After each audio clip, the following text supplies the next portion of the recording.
I hate Twitter. It's a cesspit where generally good people end up behaving like belligerent teenagers.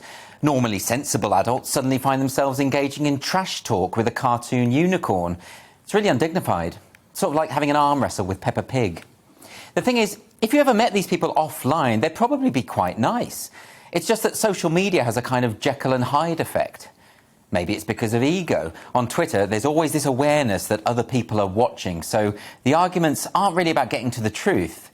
They're more about being seen to win. The trouble is that most of the media and the political establishment now inhabit the digital creche that is Twitter, and they're perfectly prepared to squabble like toddlers in full view of the public. They lie, they smear, they misrepresent, and academics seem to be the worst of all. Recently, I saw an American academic complaining about her free speech had been violated after her university didn't renew her contract because of her conduct online. But she'd been calling strangers ugly scumbags and spamming their tweets with semi-pornographic memes. You can't really maintain authority with your students if they know that you have the emotional intelligence and social grace of a gremlin who's been fed after midnight. If all this infantile behaviour was just limited to cyberspace, it wouldn't really matter. But the problem is that it seems to infect public discourse. You've got major figures in the media and politics comparing their opponents to Nazis or claiming they can intuit their secret motives.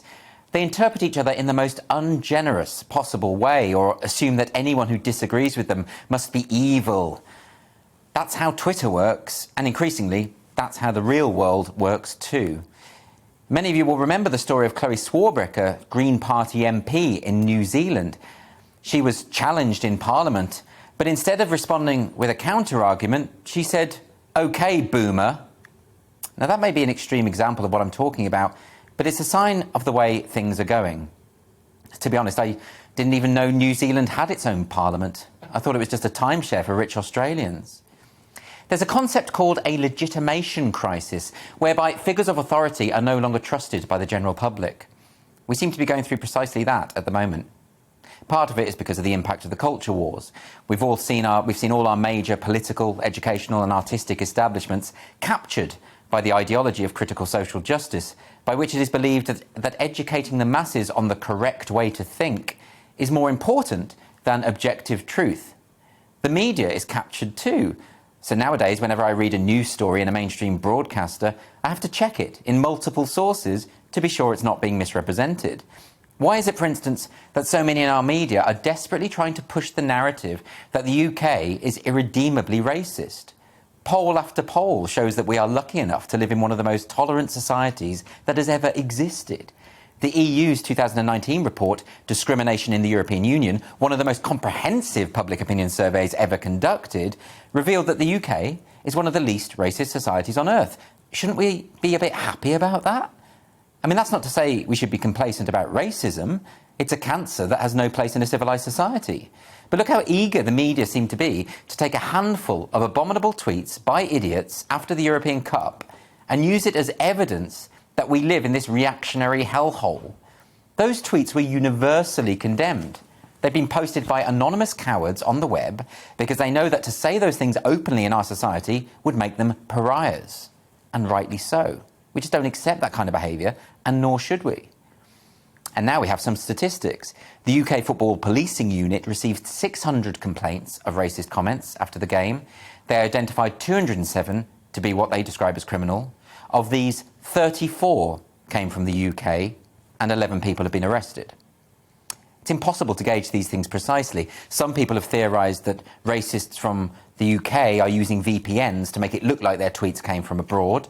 Some have theorised the opposite, that racists from overseas are using VPNs to promote the view that Britain is a nation of bigots. Others have suggested that anti-racist activists are posting fake tweets to provide further support for their view that we live in a society swarming with fascists.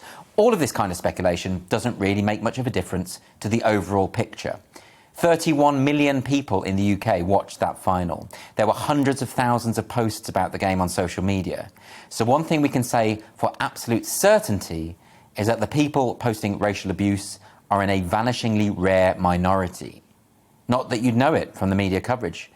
The point isn't that those tweets weren't repugnant or serious, but that we shouldn't be using them to make spurious claims about the extent of that kind of attitude more generally. If we do that, you know who benefits? The racists. It allows them to think they've got mainstream support, when in fact they're very much on the fringes. My view has always been that the best way to tackle racism is to stand up against it as and when it occurs, not to imagine that it's more prevalent than it is, wildly exaggerate its extent, and effectively act as PR for the worst people in society. Above all, we really need to remember that Twitter is not real life.